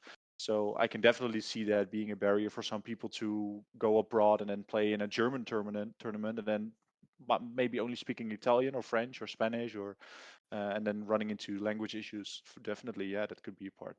Yeah, I can definitely agree with that, because we are less skilled than probably you guys from the north, and also the Scandinavians, maybe the Germans as well in English. And so it's harder for us, probably for the average Italian guy, I think, to just go on and play a game of Age of Sigmar without any just probably nervousness, or just moments where you just want to say something but you just can't translate it in the right words. So even though this is obviously an English speaking hobby in general, but we have to. Do you see a lot of Italian battle tomes at your event? Yeah. Mm-hmm. Yeah, exactly. Yeah. That's just to give you an example. This is the GHB, right. fully translated. So Yeah. and it's funny because this from I think 2021 or something, they started translating the names of armies and units, and it's just the worst, just ridiculous. Honestly, and it's a literal translation. Yeah, it doesn't make any sense. language, just again, it's just disgusting, honestly. So. Yeah, and like Pete said, sometimes you see translations being wrong. Like I had a discussion with a German TO because the German Nurgle book actually tells you to roll a dice like the Blight Kings have an ability, right, where you roll a dice to do more. The German book tells you to roll dice for each model in the opposing unit, Oh, okay. which is, if you're playing against Pink Horrors, Yep. that's 50 mortal wounds, goodbye, or Score. 30 mortal wounds, which happened to a guy. And then after the game, he went to the TO and he's like, "Wait, the app says this and his book says that," and the TO was like, "Yeah, it already happened." It's funny. I've played against plenty of people who play in English and still do that sort of shit. Maybe their issue was they picked up the German battle tone first and didn't and then translated it the other way. But yeah, it's it's all interesting things. You know, that again, maybe people don't necessarily think about sort of when they think about this sort of like wanting to go and play in tournaments and stuff. So Worlds, I'm guessing Worlds was there many issues on that front, or was that fine? We had, let's say, from the 192 people that were there, I think maybe 10 players had some issues. I'm not going to say any names, but let's say only 5 had issues, and 5 had issues when it was convenient Okay. to have an issue. Lovely excuse, yeah. I'm sorry, I didn't understand. So, yeah, okay. Exactly. So, which, well, I don't have any proof for that, but that's what I'm expecting, because I've had conversations with some of those people before, and it was all fine. And then now we're like at the table, like, yeah, he said this, but I thought he said this. I'm like, we've had talks before. Like, you should have probably got that. But and it's not much at all. But it's just we have some issues. But I think in a field that big, yeah, it's like having 10 people, maybe 5 or 10 people, being less fluent than others. So if people wanted to find out about what events you were running, where could they find out this information? Yeah, my own events are on the. So our organization is called Alliance Open, and our website is the Alliance Armory, so alliancearmory.net, where we have like the event schedule for AOS and 40k. A lot of the, like, for example, my own format isn't on there because it's an invitational. Yeah. Obviously, and yeah, Worlds. If you need information about Worlds, it's just aosworlds.com. Mostly. So, and of course, you can always send me a message. So where can people reach you on Twitter? Yeah, so I'm Alliance Open Tom on Twitter, or just Tom Megans, my first and last name, which nobody's going to be able to write, but it's Megens. So if you look at my name, you'll probably find me. Yeah, feel free to send me a DM if you have any questions around Worlds, my own events, or I just threw out a tweet the other day about, if people had any suggestions for Worlds, about what to improve, about both Worlds or the venue. So I've been getting some great feedback there as well. So I hope people are able to find me. Yeah, and Francesco, yourself. Yeah, so a couple of weeks ago, I would have said go on Facebook on the Lega Chaos Facebook page, but it just was recently hacked by some Pakistani hacker or whatever. So we are trying to work with Facebook in order to retrieve it, but we didn't have any good news for the moment. We do have a website, then I can post in the chat because it's easier than to probably spell it, which is legachaos.it, so LEGACAOS, where you can find the seasonal pack we are using, the calendar of the events as well. And in general, probably if you are a Twitter user, you can just contact me on Twitter and I can inform you. And I will try to do my best this year to promote the events with some good time before, so people can organize and can see if they want to come over maybe. Yeah, brilliant. And obviously, I've tweeted both your Twitter handles in advance of the show. So if anyone wants to jump on and they follow me on Twitter at AOS_Pete, you'll be able to find these guys on Twitter and stuff. And which is how I've met you both, through Twitter, which I really, as much, and we were talking about it before the show, if they rebrand Twitter, I don't give a shit what it's called as long as the people are still there. I can still talk to them about Age of Sigmar. That's all I give a shit about. Cool. Okay. Phil did have one question actually about Worlds. He said, If any, what changes are you thinking of making for Worlds? Not exactly sure what you could improve. By far the most well-run event I've been to. So it might be too soon for you to say, but is there anything on Sure. That a compliment coming from Phil, who plays like 70 games a day, says a lot, by the way. So thank you for that. But improvements, yeah. I'm trying to work out the new pairing system actually with less battle plans. But for people who don't know, Worlds, I ITO and head ref Worlds, but I've together with my predecessor Charlie, we've set it up in a way that if we want to make major changes to the pack, we actually make a proposal with 1, 2, or 3 options, and we give it to the captains to vote on. So changes I would like to make are in the pairing system, but also organizationally more access to water, easier access to water. Right now they had to go to the bar and buy a bottle of water, or they had to go at the shop, which was the floor down, which sometimes was inconvenient. So little things like that. I think some of the communication could have been improved. But overall, Worlds was probably one of the smoothest events I've ever ran. And that being Worlds, that's still mind blowing to me that it went so smooth. That's also because of the venue was just so good. So yeah, this is going to sound a little bit arrogant, and that's really not how I intend it to be. But I don't really see a lot of points of improvement. Not because we did so great, but just the people. Everything went smooth. We had barely any issues. The venue was great. So I would like to work on a new pairing system with maybe less battle plans, or maybe not all the battle plans twice. Yeah. For example, but we will see what the captains want to do, because in the end, 12, 24, whatever battle plans, it doesn't make my life easier or harder. It's for them to compete in, and I'm just thinking about, for example, the streaming. Can you really actually follow what's going on if you're playing 4 battle plans and in a round, etc.? So that's kind of more my the way I'm looking at it. Cool. Phil, if you have any suggestions, please shoot me a message, because I'm open to feedback. He says he loved it, buddy. You guys did an amazing job. Oh, I think I saw you tweet and asked for feedback, and I thought it was such a brilliant thing to do because, and I've sort of touched on it just a bit in one of the earlier shows where I was talking to people, or maybe I was talking to people in my head, who knows. But basically, the tournament scene has grown so big in the UK, and like there's a tournament near enough every weekend, and there's these huge super tournaments that 80 plus players and stuff, and some of them have really struggled this year. They've seen less people there. And then there's these boutique tournaments where it's people running it for their local community. There's like 32 players or 24 players, and they're nailing it. And there's and again, I'll give credit to Steve Follows and his team, for Feud on the Fence, because I didn't go, but they've sent out to people today a feedback form. If you don't ask for feedback after your event, and people don't like it and they don't offer that feedback, then all they do is they choose not to go next time. Yeah. And it blows my mind that people are sort of like putting events on and they're thinking, okay, well, it's just some people turning up. They're not thinking, hang on, these are customers who paid money. I'd like them to be repeat customers. I'd like them to come back and enjoy themselves again. Maybe I should find out what didn't work or what did work, so I should not change that next year. No, what I'll do is I'll run the event again. There'll be 20 people less this time.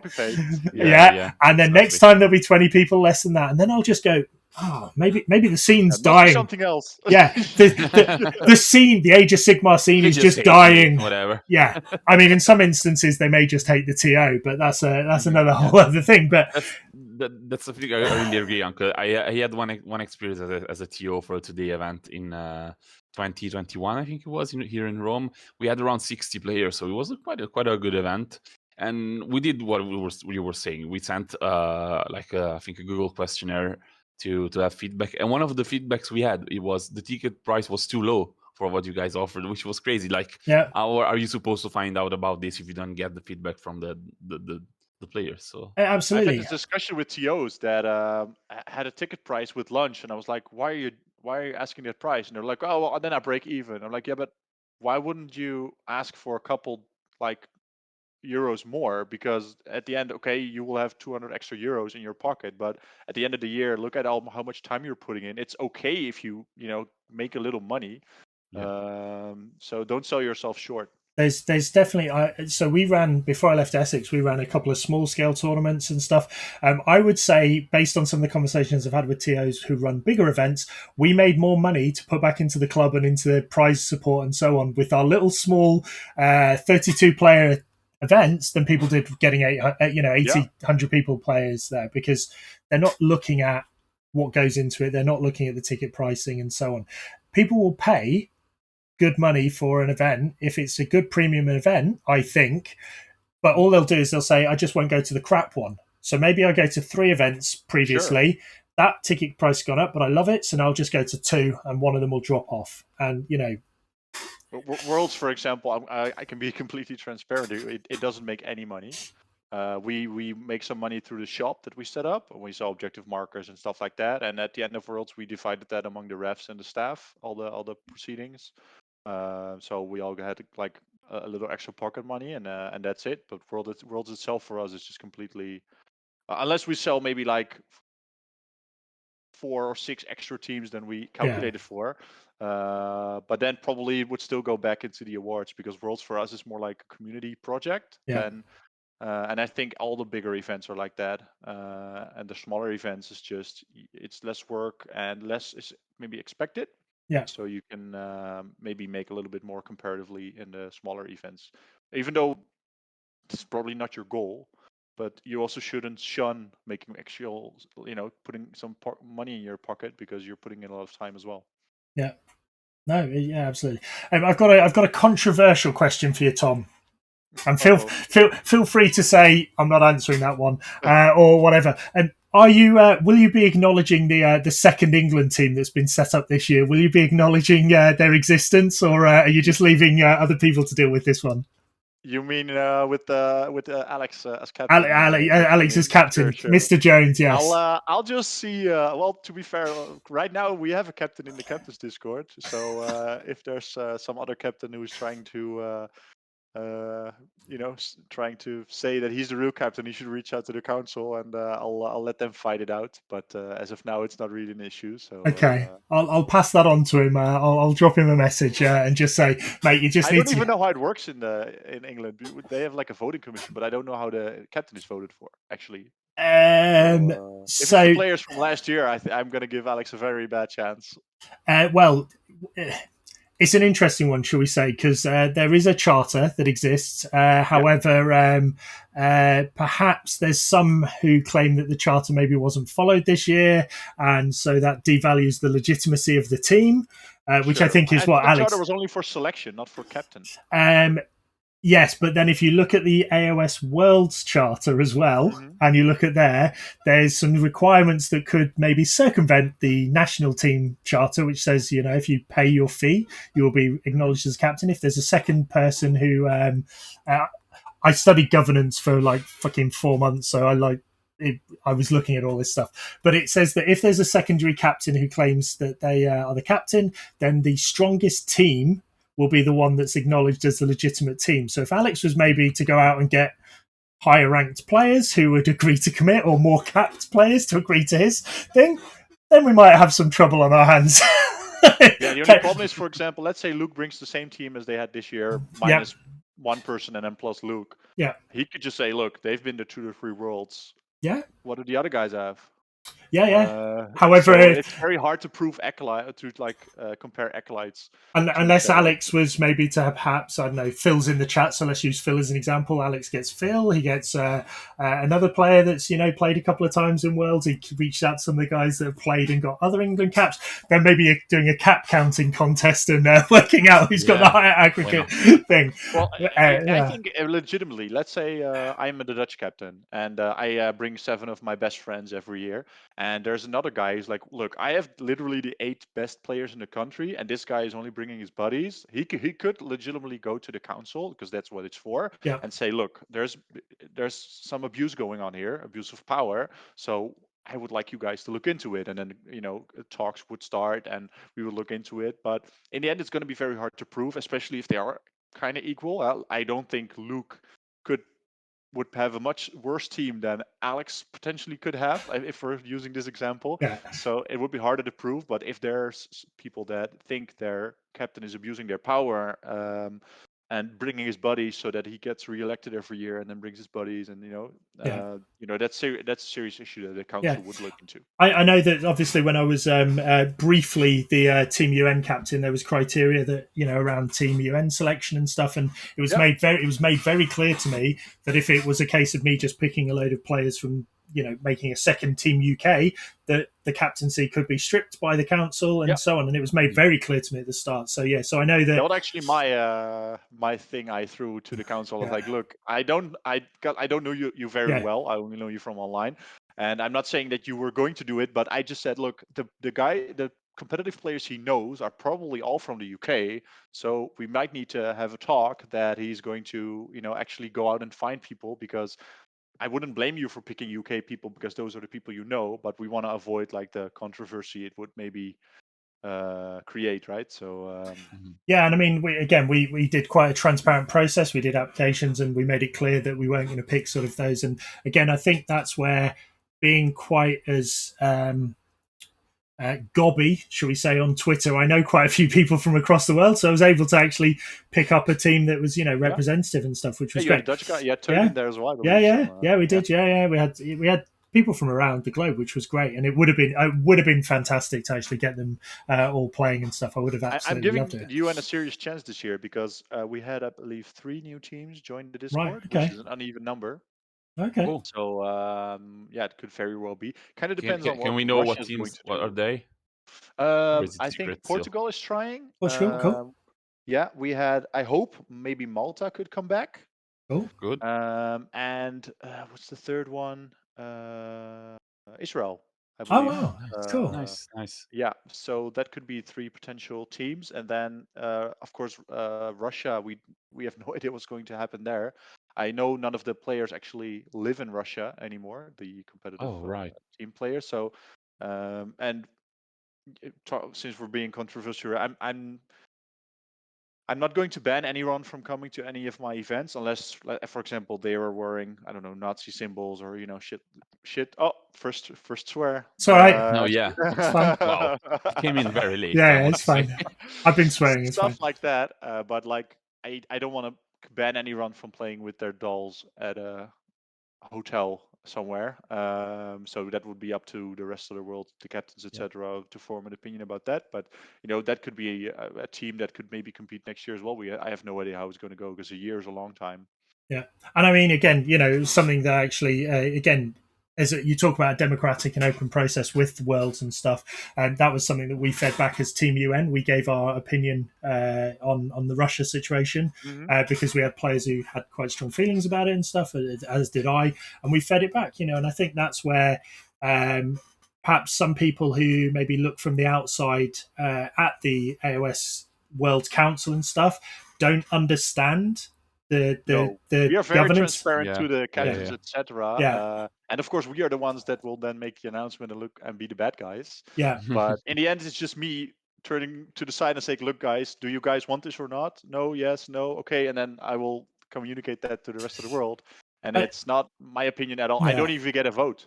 No, I think, again, looking at it from a governance point of view, and we're getting really technical, it's a federation. The AOS World Council is a federation. Yep. There is governing bodies for each country who do their thing, and there's a federation there that sort of is led by it and stuff. But yeah, we're getting nerdy. But one last thing for both of you, actually, perhaps on the topic of international tournaments and stuff. Do you think that players who have been capped for a country should be then tied to that country, or do you think they should be able to sort of jump between them? I'm not talking about necessarily maybe mercs, because I understand the need for mercs at times. It's someone has to drop last minute, someone offers to merc, but someone who has applied for under the normal criteria, which might be having played in tournaments and qualified, having been born in the country, etc., etc. Do you think once they've been capped formally, they should then be tied to it like 90% of the sports in the world? Well, Tom, go ahead, because you have the more probably. Sure. And I understand this is your personal opinion, not speaking on the council. Yeah. So personal opinion, not council opinion. Yeah. Let's put that forward. In my opinion, if you have come out as, I don't know, French, and you're saying I'm playing for the French team, that's my team. Sure, maybe sometimes you can merc for a different team if that's convenient, or maybe you have merked in the past. But I don't think you should be able to maybe switch. On the other hand, we have a charter in place that, for example, allows players to switch if they've. Let's say I was 3 years, born in isn't it? France. 3 years, is Yeah, it? Yeah. yeah, and we're also going to probably add a clause where if you've lived in a country for 10 years, you can apply as because going back to the example with 2 English teams, obviously that sprung forth from a different situation which is very strange because there's Wales, Scotland, etc. There's not actually a Welsh passport; it's a UK passport. So some of the countries in the UK have a hard time finding actual Welsh, Scottish, whatever players because they can't really amend to the charter. If we add a rule that, for example, you've been living in a country for 10 years, which is a very long time in my opinion, and a time where you can definitely feel like you belong to a certain nationality, that helps a lot of those countries to find players more easily. So yes, I think if you've been proudly capping for a team, that should probably be the team you're going to cap for, or you can merc for a different team but not be like a native player. But it's kind of hard to do with, for example, the situation in the UK. And it's not just the UK either. I think there's been Sure, no, just no. I just want people to realise that I'm not just sort of trying to pick at one topic. I think France and Belgium had a few issues, and other countries have as well. I'm always interested in the opinion of sort of people in the scene and stuff. So, Francesco, what do you think? If you're capped for Italy, you should stay Italian. Well, I have an interesting dilemma on this one because, for example, me, my mom's from Belgium and I have a Belgian passport. So would I be able to play for Belgium once if I am not into the Italian team? I personally want to say yes because it's just more fun for everyone. I agree with what Tom is saying. Could be as a merc though, right? Yeah, of course, totally. I think what you're saying makes total sense because it's just logical. But just on a fun way, I think it could be maybe a yes, just because it's mixing things up, or maybe I don't know, give it like a year, like a year or two of difference between one nation to the other, or stuff like that. And also, we jokingly talk a lot about sometimes about like a team Vatican because like it is a country. There's hardly any people born there that are not priests, for instance, or maybe they gain the citizenship. And they all play Stormcast anyway. Yeah, or maybe cities when they come up.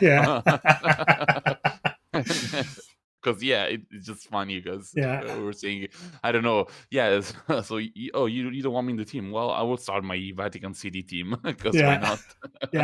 It's and I said my masters, I do it on sport. It's on sports, and leadership and stuff. And I talk to professional athletes and stuff. And I play rugby, or I did until I sort of bust my knee up and stuff. And like, take for example the Italian rugby team. They've had situations where players, Kiwis have played for them and stuff. And for me, it's like, okay, it helps raise the skill level for a while, but then there's no pathway for like a young Italian player to get into that team. And I guess from my point of view, it's like, if there's someone who plays regularly in that scene and their chance at qualifying or whatever maybe is taken away because someone's parachuted in because there's a demand to win. I think like the naturalization rule, if I move to Italy tomorrow and I'm suddenly living in Italy for the rest of my life now, to say that I could play with you guys every week and then not be able to represent it because I've maybe played for Wales or Scotland or Ireland or England or whatever, that would be like, oh, that's quite harsh. Now it's quite difficult because actually all my friends I play in Italy and stuff. So maybe it's a can of worms. It's just it's a can of worms. But if you want a hot take, I feel that mercs should not exist. You should have a dispensation rule where, in my honest opinion, not council opinion, opinion, a team like France or maybe even Italy or England or Germany should not ever have mercs. Don't need the them. Communities are so big that you really can't explain not having justify mercenaries. Right. So that's what I think. However, let's say the US has the same situation, but they have a financial part that comes in as Yeah. well, where of course they might not even be able to find 8 players they can actually afford to fly over here, because it's like, I believe it's like $10,000 for them Yeah. to compete at Worlds. Crazy. Yeah, crazy. So I would be more in favor personally of a dispensation rule where a captain Yeah, I can like come that. to me, let's say I don't know, Greece, and they say, look, our community is very young. I just can't find 8 players that are willing to invest this time and money. I have 6. I just need. I have 2 German people here or 2 Dutch people here who live locally, and they would be very happy to play on the team. One of them even has a Greece mom. I don't know, or the other one is Benjamin Sava. I think he is Team Greek roots, Cyprus. Cyprus roots. Team Oof, Cyprus. yeah. Yeah. Yeah, something like Yeah. that. But like, Cyprus, yeah. could be a valid reason Yeah. to have 2 mercenaries on the team, but Yeah. that would then be a dispensation and not really a set mercenary rule. But then you get a question like, okay, who's going to determine who gets dispensated or not?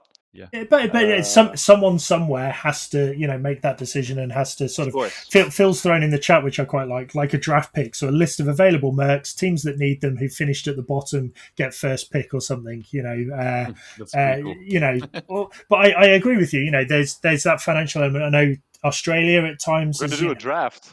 yeah. Yeah. Australia with the that would cost. be a crazy Yeah. event to watch Yeah. on Twitch. Like Yeah. streamed by Rob, you will make it super spicy, probably. I like it. Oh, now I want to do put all the world's players in like a draft. Yeah, we have to do Oh. probably a 10-year celebration Worlds where every teams get mixed up. Yeah. That would be super cool. Or what about this? Extend Worlds by a day or 2 days maybe, and why not do something like the Ryder Cup? So Europe against, so again, do a draft system with the Ryder Cup against, Europe against an MVP game on Monday. Yeah, I mean, but there's lots of little things that would be cool, because I know someone like Phil would probably love to get in a team with one of you guys and have an opportunity to play and expand and get to know people and stuff, and get to see that different element. So yeah, maybe we need a Ryder Cup. Maybe we need Worlds exist, so that's great. But maybe a Ryder Cup, the best of Europe against the best of, maybe it's the best of America and Australia, or something like that. But yeah. Sure. Team Lit versus Tough Crowd this year. Phil, Team Lit can, Team Lit's ageist. I don't think any of your members are over the age of 35 or something, to Phil. So I think you've got some ageism going on in Team Lit. I could be wrong, but I don't think I am. Us oldies have also talked about it. It's probably because people over 35 don't know what lit means. Hey, we do. Yeah. I know what it means. I know it's Legends in Training is the official name, but there's also other alleged slang. Yeah. So But anyway, Owen. Yeah. Okay. All right. But that's your token old guy.